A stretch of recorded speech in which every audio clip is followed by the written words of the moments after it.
Olá pessoal, tudo bom com vocês? Meu nome é Bonifácio, eu sou médico psiquiatra, você está no canal Psicobem. Aproveite e já se inscreve no canal, que a gente está fazendo uma série especial sobre o coronavírus. Tem vários vídeos, além de outros temas da psiquiatria e do cotidiano. Compartilhe o conteúdo, deixe seus comentários, suas dúvidas, dá seu like, ok?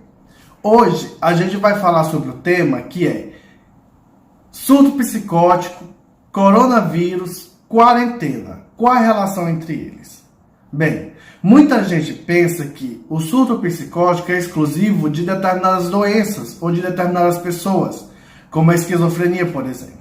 Mas, dadas certas circunstâncias e em determinados momentos, qualquer pessoa é suscetível a ter um surto psicótico. O que seria isso? O surto psicótico é uma desorganização do pensamento em seu curso ou conteúdo que gera uma crença que é impenetrável ao raciocínio lógico. A pessoa perde o desencadeamento lógico e a capacidade de ponderar através das evidências. Isso gera muito sofrimento e angústia. Como isso acontece? Na verdade, existem alguns fatores de risco, que a gente chama, por exemplo, traços de personalidade esquizotípico ou traços de personalidade borderline, em que existe uma instabilidade afetiva ou uma instabilidade perceptiva. A pessoa tem a tendência de ter percepções diferentes sobre o comportamento das outras pessoas ou ter alucinações no escuro quando vê determinados objetos.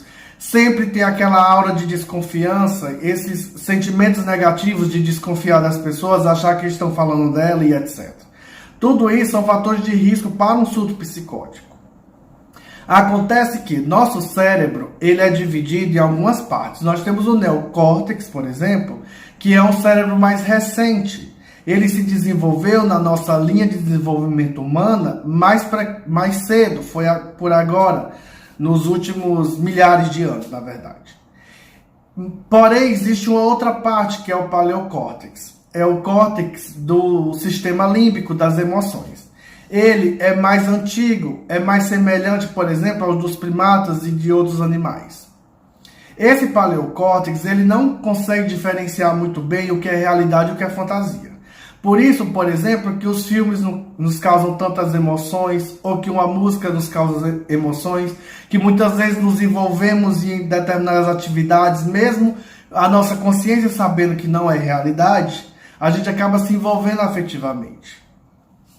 É aí que entra todo esse bombardeio de notícias alarmistas. Nosso cérebro muitas vezes pode ficar confuso, sem saber o que é realidade ou é fantasia.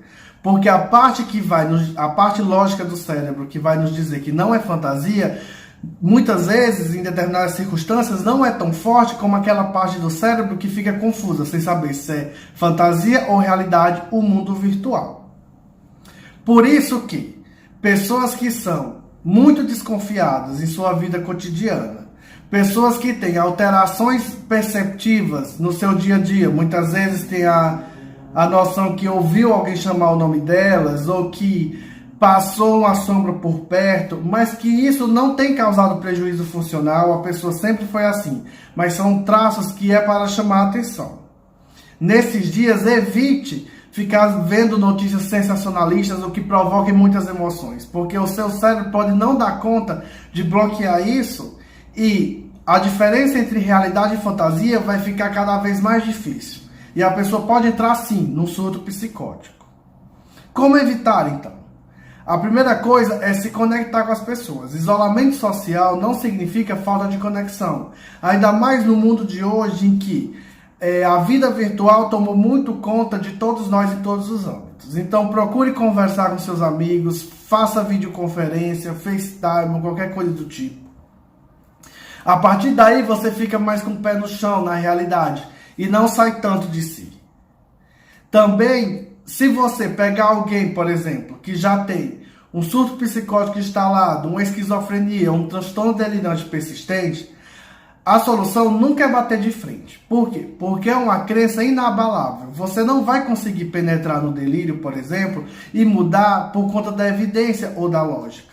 O mais acertado a fazer é uma normalização. O que seria isso? Se a pessoa está com muito medo, se sentindo perseguida, achando que o coronavírus, por exemplo, é uma grande conspiração mundial de iluminados ou reptilianos, como a gente tem visto por aí, é você falar para a pessoa quais são as evidências, dizer que apesar dela achar isso e que você respeita a opinião dela, as pessoas estão se precavendo, tudo vai ficar bem, para que a pessoa não entre em angústia, em desespero, e isso possa desorganizar o comportamento. Então nunca bata de frente, pelo contrário, fale que outras pessoas também estão com medo, outras pessoas estão preocupadas, mas que o mundo está se mobilizando para que isso passe logo. Está certo?